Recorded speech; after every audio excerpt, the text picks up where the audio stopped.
হজরত ইব্রাহিম আলাইহিসসাল্লাম ছিলেন একজন নবী যিনি আল্লাহর উপর দৃঢ় ঈমান রাখতেন।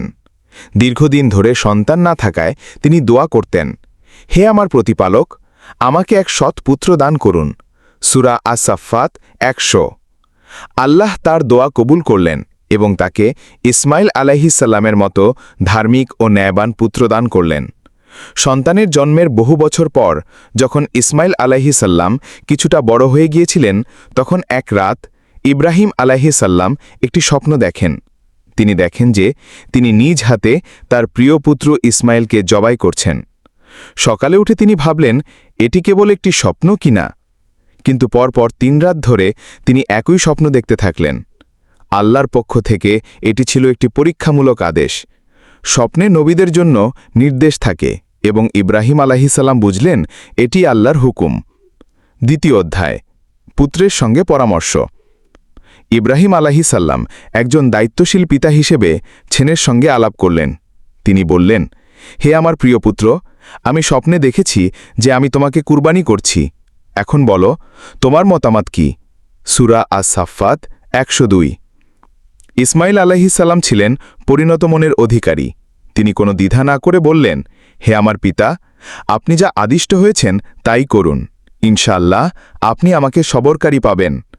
একজন পুত্র যখন নিজের প্রাণ পিতার হাতে আল্লাহর সন্তুষ্টির জন্য তুলে দিতে প্রস্তুত, তখনই বোঝা যায় ঈমান কিভাবে আত্মার গভীরে গাঁথা ছিল। তৃতীয় অধ্যায়, আত্মত্যাগের দৃশ্য। একদিন ইব্রাহিম আলাইহিসসালাম তার পুত্রকে নিয়ে মিনার উপত্যকায় চললেন, যেখানে কুরবানি দেওয়ার নির্দেশ ছিল। সাথে ছিল ছুরি ও রশি। দুজনেই একে অপরের দিকে তাকিয়েছিলেন গভীর ভালোবাসা, শ্রদ্ধা ও ঈমানের চোখে।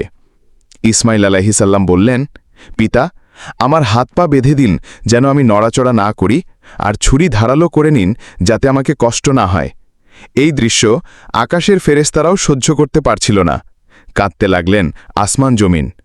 অবশেষে ইব্রাহিম আলাইহিসসালাম তার পুত্রকে শুইয়ে ছুরি চালাতে চাইলেন, কিন্তু আশ্চর্য, ছুরি কিছুতেই কাটছে না। আল্লাহ নিজেই ছুরির ধার কেড়ে নিয়েছেন। চতুর্থ অধ্যায়, পরিপূর্ণ আত্মসমর্পণ এবং পুরস্কার। আল্লাহর পক্ষ থেকে ঘোষণা এলো, হে ইব্রাহিম, তুমি স্বপ্নকে সত্যে পরিণত করেছ। আমি সৎকর্মশীলদের এভাবেই পুরস্কৃত করি। সূরা আস-সাফফাত ১০৫ থেকে ১০৭। আল্লাহর পক্ষ থেকে একটি জান্নাতি দুম্বা, ভেড়া, নেমে এলো এবং বলা হলো, ইসমাইল আলাইহিসসালামের পরিবর্তে এটি কুরবানি করা হবে। এভাবেই আল্লাহ ইসমাইল আলাইহিসসালামকে রক্ষা করলেন এবং ইব্রাহিম আলাইহিসসালামের আত্মত্যাগ কবুল করলেন। পঞ্চম অধ্যায়, কুরবানির তাৎপর্য ও শিক্ষণীয় দিক। এই কাহিনী থেকে আমরা কয়েকটি গুরুত্বপূর্ণ শিক্ষা পাই। ১. আল্লাহর আদেশ মান্য করা। ইব্রাহিম আলাইহিসসালাম আল্লাহর আদেশকে জীবনের সর্বোচ্চ অবস্থানে রেখেছিলেন, এমনকি তা নিজের সন্তান প্রাণ সম্পর্কিত হলেও। ২. সন্তানের ঈমান ও আনুগত্য। ইসমাইল আলাইহিসসালামের মতো এমন আনুগত্যপূর্ণ ও ধৈর্যশীল পুত্র বিরল। তিনি বুঝেছিলেন আল্লাহর সন্তুষ্টি সবকিছুর চেয়ে বড়। ৩. আত্মসমর্পণ। কুরবানির মূল শিক্ষা হল নিজের প্রিয় জিনিস আল্লাহর পথে বিলিয়ে দেওয়া। ৪. সফলতা আল্লাহর কাছে আত্মসমর্পণেই। ইব্রাহিম আলাইহিসসালাম ও ইসমাইল আলাইহিসসালাম দুজনেই আল্লাহর কাছে আত্মসমর্পণ করে সফলতা লাভ করেছেন।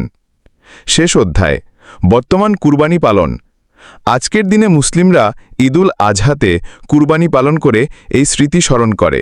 আমরা গরু, ছাগল, উট ইত্যাদি আল্লাহর নামে কুরবানি করি, কিন্তু এই পশু কুরবানির পেছনে রয়েছে সেই মহান শিক্ষা, আত্মত্যাগ, আনুগত্য ও তাকওয়া। আল্লাহ বলেন, আল্লাহর কাছে পৌঁছে না এগুলোর গোশত বা রক্ত, বরং পৌঁছে তোমাদের তাকওয়া। সূরা আল-হাজ ৩৭। উপসংহার। হজরত ইব্রাহিম আলাইহিসসালাম ও হজরত ইসমাইল আলাইহিসসালামের এই কুরবানির কাহিনী ইতিহাসে চিরস্মরণীয়। এই কাহিনী আমাদের শেখায় আল্লাহর সন্তুষ্টির জন্য নিজের সবচেয়ে প্রিয় বস্তু ত্যাগ করাও সত্যিকারের ঈমানদারির নিদর্শন। আল্লাহ আমাদের সকলকে এই আত্মত্যাগ, তাকওয়া ও আনুগত্যের শিক্ষা অন্তরে ধারণ করার তৌফিক দান করুন। আমিন।